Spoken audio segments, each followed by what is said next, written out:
Hi everybody, it's me, Yaya or Yaya. I'm back. And yesterday we read from chapters 19 through 24 of Numbers in the Amplified. And today we're going to start with chapter 25. Okay, and let's see. Okay, so this chapter is called the Sin of Peor. Israel settled and remained in Shittim, and the people began to play the prostitute with the woman of Moab, in brackets, by being unfaithful to God. For they invited the Israelites to the sacrifices of their gods, and the Israelites ate, in brackets, food offered to idols, and bowed down to Moab's gods. So Israel joined themselves to Baal of Peor, in brackets, in worship. And the anger of the Lord was kindled against Israel. The Lord said to Moses, take all the leaders of the people, in brackets, who have committed sin with the Moabites, and execute them in broad daylight before the Lord, so that the fierce anger of the Lord may turn away from Israel. So Moses said to the judges of Israel, each one of you must kill his men who have joined themselves to Baal of Peor, in brackets, in worship. Noah, stop. Stop. Go play out front. Then one of the Israelites came and presented to his relatives a Midianite woman in the sight of Moses and the whole congregation of the Israelites, while they were weeping, in brackets, over God's judgment, at the doorway of the tent of meeting, in parentheses, tabernacle. When Phinehas, the son of Eleazar, the son of Aaron the priest, saw this, he left the congregation and took a spear in his hand, and he went after the man of Israel into the tent, and pierced both of them through the body, the man of Israel and the woman. Then the plague on the Israelites stopped. Nevertheless, those, in brackets, Israelites, who died in the plague numbered 24,000. The zeal of Phinehas. Then the Lord spoke to Moses, saying, Phinehas, the son of Eleazar, the son of Aaron the priest, has turned my wrath away from the Israelites, because he was jealous with my jealousy among them, so that I did not destroy the Israelites in my jealousy. Therefore say, behold, I give to Phinehas my covenant of peace, and it shall be for him and his descendants after him a covenant of everlasting priesthood, because he was jealous, in parentheses, impassioned, for in brackets, the unique honor and respect owed to his God, and made atonement for the sons of Israel. Now the name of the man of Israel who was killed with the Midianite woman was Zimri, the son of Salu, a leader of a father's household among the Simeonites. The name of the Midianite woman who was killed was Cosbi, the daughter of Zur, who was the tribal head of a father's household in Midian. Then the Lord spoke to Moses, saying, provoke hostilities with the Midianites and attack them, for they harass you with their tricks, and the tricks which they have deceived you in the matter, in brackets, of Baal of Peor, and in the matter of Cosbi, the daughter of the leader of Midian, their sister, who was killed on the day of the plague, because, in brackets, of the Baal of Peor. So I'm down here in the footnotes.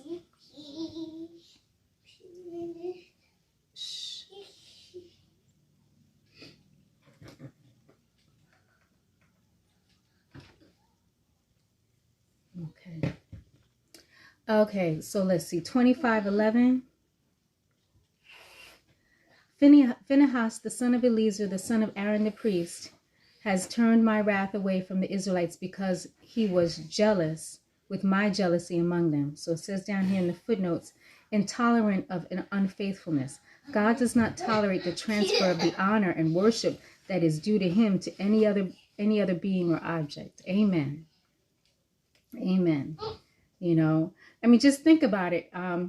If you know that you've done something really wonderful for somebody, you've supported them financially, you've been there as a shoulder for them to cry on every time, someone broke their heart, be quiet. You've listened on the phone as, they talk for seemingly hours on end. You've really been there for that person in a super, super special way, and And you, they just act like you don't matter, but they show someone else like the utmost respect. You know, that's an issue. No, that respect really is due to you. It really is, rightfully.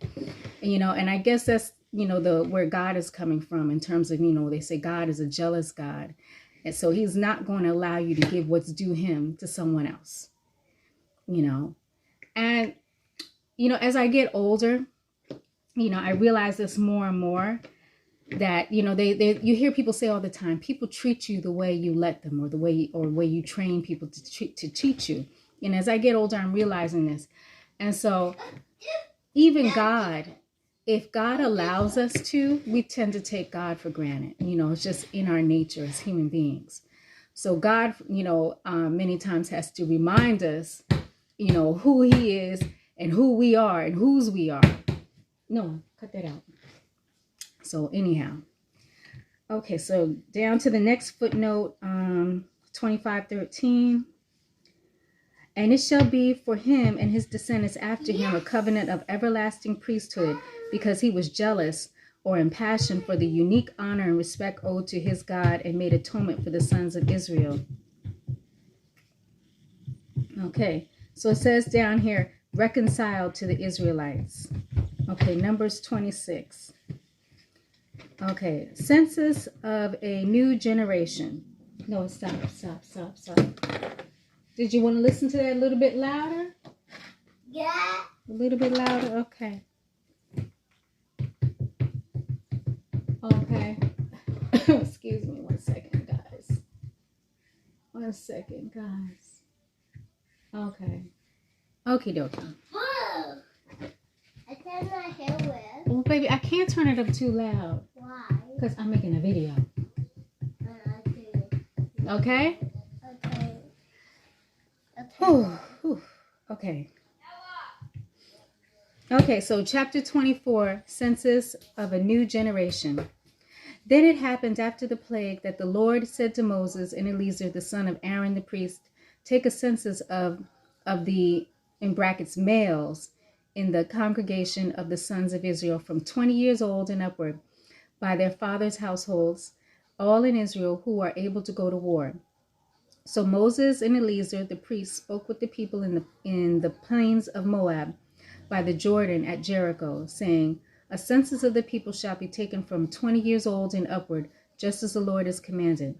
Now the Israelites who came out of the land of Egypt were Reuben, the firstborn of Israel, or in parentheses Jacob, the sons of Reuben, of Hanok. The family of the Hanokites was Palu, the family of the Paluites of Hezron, the family of the Hezronites of Carmi, the family of the Carmanites. These are the families, in parentheses, clans of the Reubenites, and those who were numbered of them were 43,730. The sons of Palu, Eliab, the sons of Eliab, Nemuel, and Dathan, and Abiram.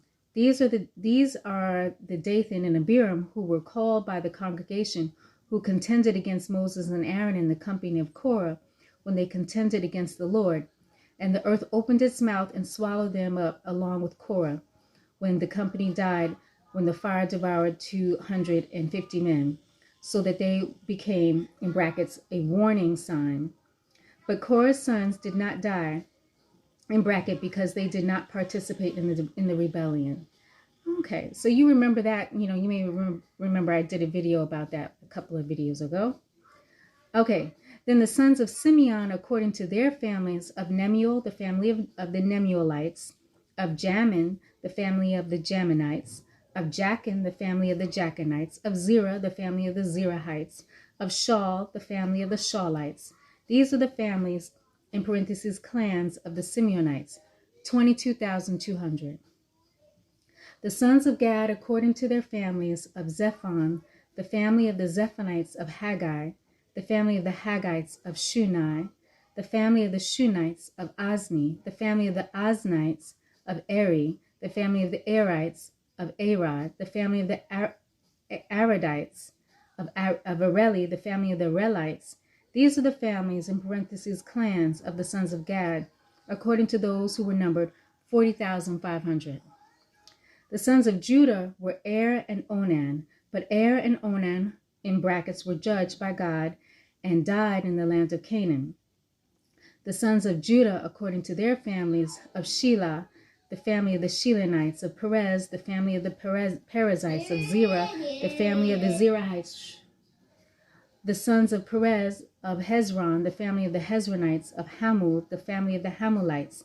These are the families, in parentheses, clans of Judah, according to those who numbered 76,500. And you may remember Er and Onan, the sons of Judah, may sound familiar to you because I believe those were the two sons who one son was married to, I think her name was Tamar. I think so. One son was married to her, and he was wicked in God's sight.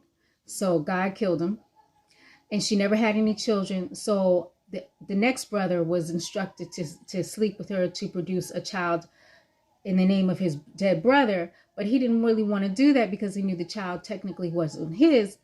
So he would always spill his seed on the ground, like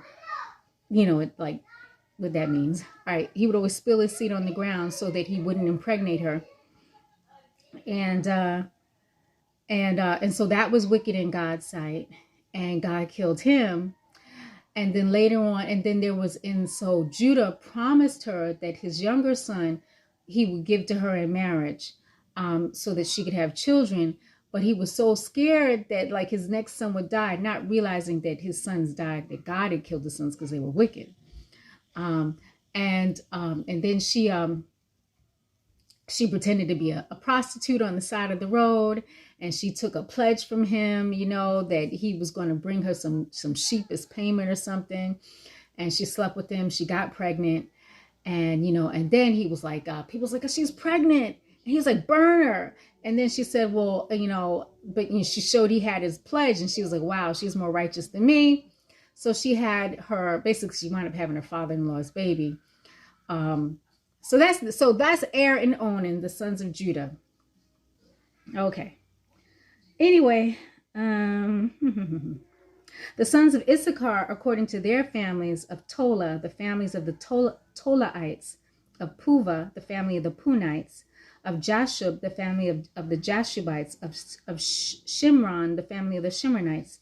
These are the families, in parentheses, clans of Issachar, according to those who were numbered 64,300. The sons of Zebulun, according to their families, of Sered, the family of the Seredites, of Elon, the family of the Elonites, of Jaleel, the family of the Jaleelites. These are the families, in parentheses, clans of the Zebulunites, according to those who were numbered 60,500. The sons of Joseph, according to their families, were Manasseh and Ephraim. The sons of Manasseh, of Machir, the family of the Machirites, and Machir was the father of Gilead the family of the Gileadites. These are the sons of Gilead, of Ezer, the family of the Ezerites, of Helek, the family of the Helekites, of Azriel, the family of the Azrielites, of Shechem, the family of the Shechemites, of Shemitah, the family of the Shemidaites, and of Hepher, the family of the Hepherites. Zelophad, the son of Hepher, had no sons, but only daughters. And the names of Zelophehad's daughters were Mala, Noah, Hagla, Milcah, and Tirzah. These are the families, in parentheses, clans of Manasseh, and those who were numbered of them were 52,700. Okay. Clo, sit down, babe. Sit down. There you go. Okay, let's see.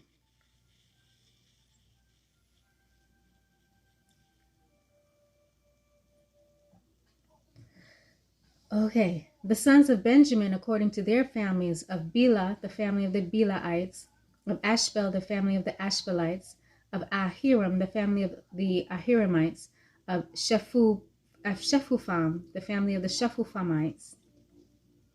Of the Shufamites, of Hufam, the family of the Hufamites. The sons of Bela were Ard and Naaman, of Ard, the family of the Ardites, of Naaman, the family of the Naamites, These are the sons of Benjamin according to their families, in parentheses, clans, and those who were numbered 45,600.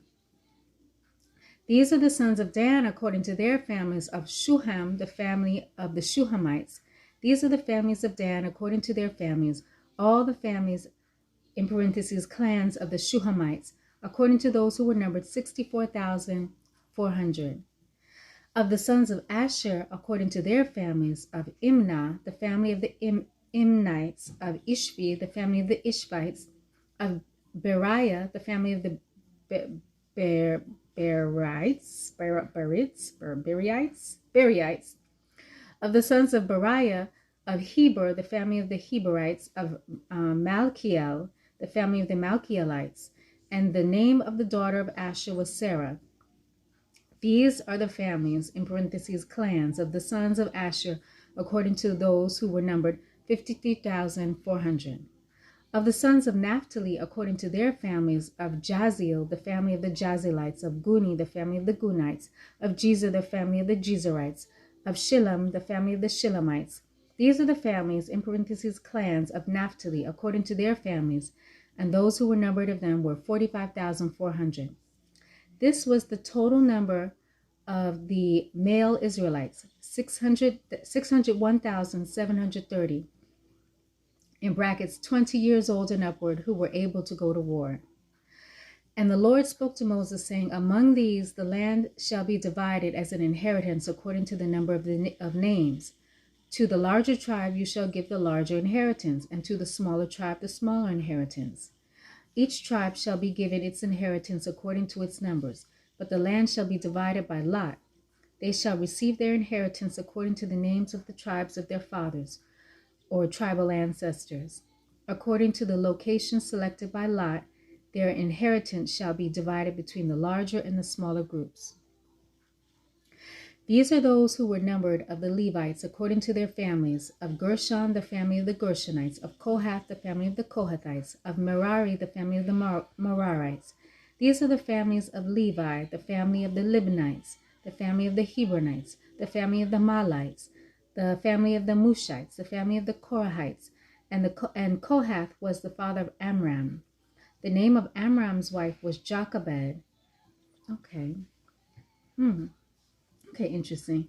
The daughter of Levi, who was born to Levi in Egypt, and to Amram she bore Aaron, Moses, and Miriam, their sister. To Aaron were born Nadab, Abihu, Eleazar, and Ithamar. But Nadab and Abihu died in the presence of God when they offered in their ceremonial censers strange, in brackets, unholy, unacceptable, unauthorized fire before the Lord. Those numbered of the Levites were 23,000, every male from a month old and upward, for they were not numbered among the sons of Israel, since no inheritance of land was given to them among the Israelites. These are those numbered by Moses and Eleazar the priest, who numbered the sons of Israel for the second time in the plains of Moab by the Jordan River, according to at Jericho. But among these there was not a man left of those numbered by Moses and Aaron the priests, who numbered the sons of Israel for the first time in the wilderness of Sinai. Interesting. For the Lord had said of them, they shall certainly die in the wilderness, and not a man was left of them except Caleb the son of Jephunneh and Joshua the son of Nun. Okay, I'm down in the footnotes.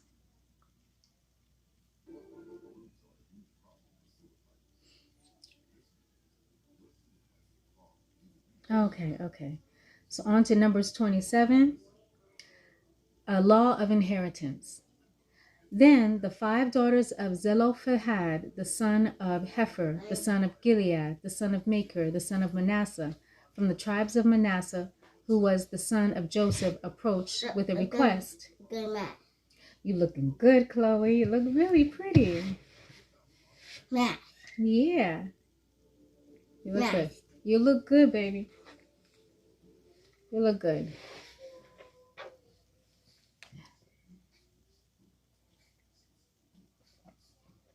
I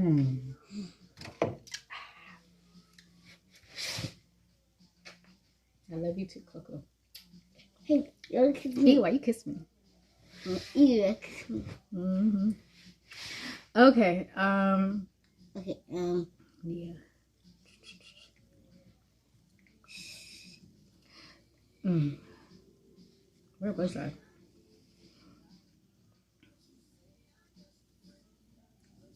Okay, so the 5 daughters of Zelophad, the son of Hefer, the son of Gilead, the son of Maker, the son of Manasseh, from the tribes of Manasseh, who was the son of Joseph, approached with a request. These are the names of his daughters: Mala, Noah, Hagla, Milcah, and Tirzah. Okay. They stood before Moses, Eleazar the priest, and the leaders and all the congregation at the doorway of the tent of meeting, in parentheses tabernacle, saying, Our father died in the wilderness. He was not among those who assembled together against the Lord in the company of Korah, but he died for his own sin, as did all those who rebelled at Kadesh. And he had no sons. Why should the name of our father be removed from his family because he had no son? Give to us a possession, in parentheses, land among our father's brothers. So Moses brought the case before the Lord. Then the Lord said to Moses, The request of the daughters of Zelophad is justified.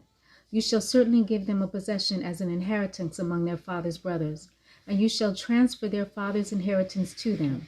Further, you shall say to the Israelites, If a man dies and has no son, you shall transfer his inheritance to his daughter.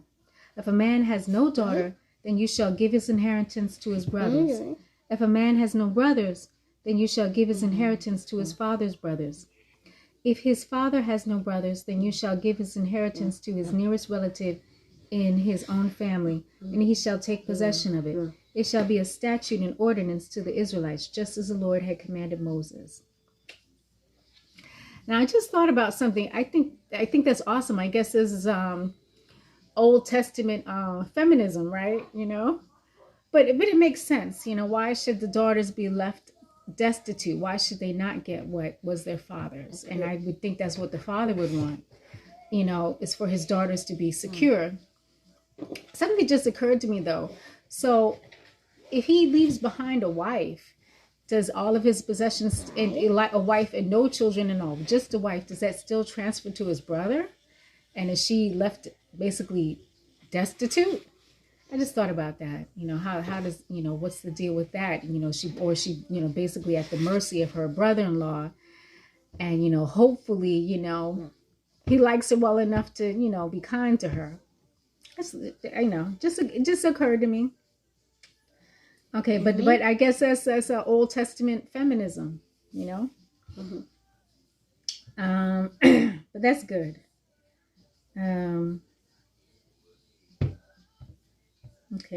Okay. Then the Lord said to Moses, Go up to this mountain, in parentheses Nebo, in the Abarim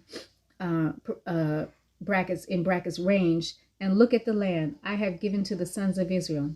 When you have seen it, you too will be gathered to your people in death, just as Aaron your brother was gathered, because in the wilderness of Zin, during the strife of the congregation, you rebelled against my command to treat me as holy, in brackets by following my instruction, before their eyes at the water. In parentheses, these are the waters of Meribah in Kadesh in the wilderness of Zin. So you may, I think I did that a video or two ago, where God told Moses to speak to the rock to get water out of it for the Israelites who were complaining. But he was just so exasperated with the Israelites and so upset and angry, he struck the rock.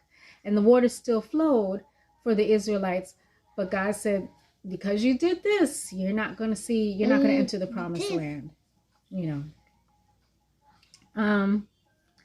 So Joshua to succeed Moses. Then Moses spoke to the Lord, saying, Let the Lord, the God of the spirits of all flesh, appoint a man over the congregation, who will go out and come in before them, and will lead them out and bring them in, so that the congregation of the Lord will not be as sheep without a shepherd.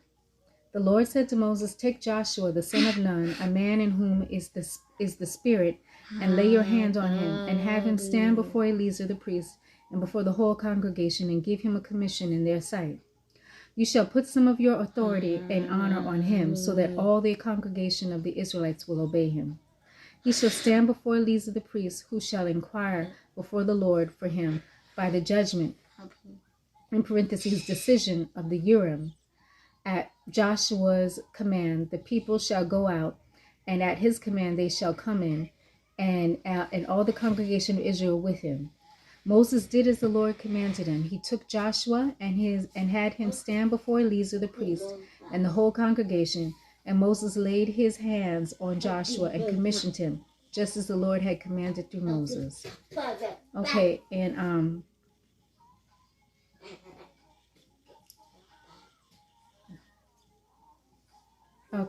okay, so let me go. I'm down here in the footnotes. Okay.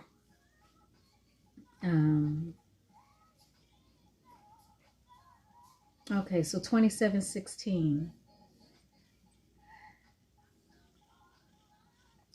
Let the Lord, the God of spirits of all flesh, appoint a man over the congregation who will go out and come in before them and will lead them out and bring them in. Okay, so it says down here, in his humility and godliness, Moses never complained to God about the severity of his punishment. His only concern was to protect the people whom he had reluctantly led, who had so often exasperated and disappointed him. What can you say, right? Can't say God was wrong on that, Really, you can't. And it was, and I do feel it was justified, because it's kind of like, if you think about God is a parent to us, right? And sometimes his lessons and his discipline is not always pleasant, just like that of any parent, right? And thank you, babe. And so yeah, it's got to be, look, I need you. You have to do it. If I say do it a certain way, I say do it a certain way for a reason. And you can't just do what you want based on your limited understanding of the situation. You have to trust me that I know more about the situation than you do, and do what I say do when I say do it. And because sometimes in life, and I work, and I God help me, I'm trying to be better with this with my own children. Sometimes in life is important. And you need somebody really to do what you say, how you say, when you say it. Because if they don't, the consequences could be serious. And, and I think back to like slavery times for African Americans, and, when a parent back then told your child to do something, it was very serious. It was life and death, or at least, getting a stew beat out of you, one of the two.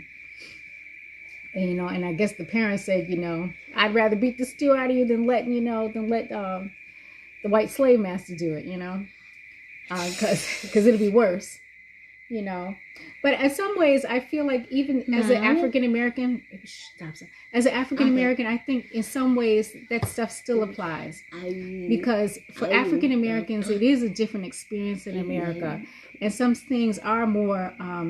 There's less leeway. And so you want to make sure that your children are disciplined, because if they're not disciplined, the streets are going to discipline them. The system is going to discipline them. And it ain't pretty in prison. It ain't pretty in, there's nothing good about that.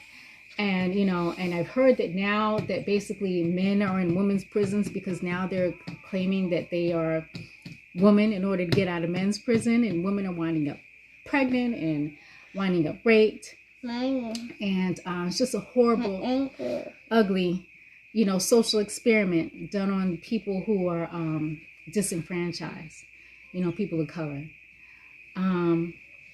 Evil thing. But yeah, so the stakes are a little bit higher for us. So that still applies, and even all groups of people. Your children have to be disciplined, because the world does not love them and doesn't have patience for their mess like you might have, So discipline is always important. So I'm trying to be better with that with my kids, because sometimes they act out of pocket, and I'm like, y'all cannot be embarrassing me. And I tell them all the time, look, I don't want to raise the type of children that nobody likes, because that's not a good place for a child to be, is in that position where don't nobody really like you. Chloe, cut it out. So anyway, I went off on a tangent there, but anyway. Okay, so then it says Numbers 27:21. Okay. Ew, why you kissing me? He shall stand before Eleazar the priest, who shall inquire before the Lord. Chloe, stop. That's embarrassing. Stop that mess. I'm kissing. Okay. He shall stand before Eleazar the priest, who shall inquire before the Lord for him by the judgment. In parentheses, decision of the Urim. Okay, so the Urim, one of the two articles, in parentheses, used like lots in the priest's presence, warned when inquiring of the Lord for the people. Okay. And it refers to Exodus 28:30. Okay. Well, oh, wow. I've been going for 30 minutes already? Wow. Okay. Let's see. How long is this chapter? Ooh, this is a long chapter, man. Okay. So anyway, what's this say? Okay. So I'm going to stop here because really this looks like a kind of a different part of Numbers. So anyway, I thank you so much for, continue to watch. And, please like, please comment, please subscribe, please follow. And may God bless you real good, obviously. And may you have a wonderful day, in Jesus' name. Okay.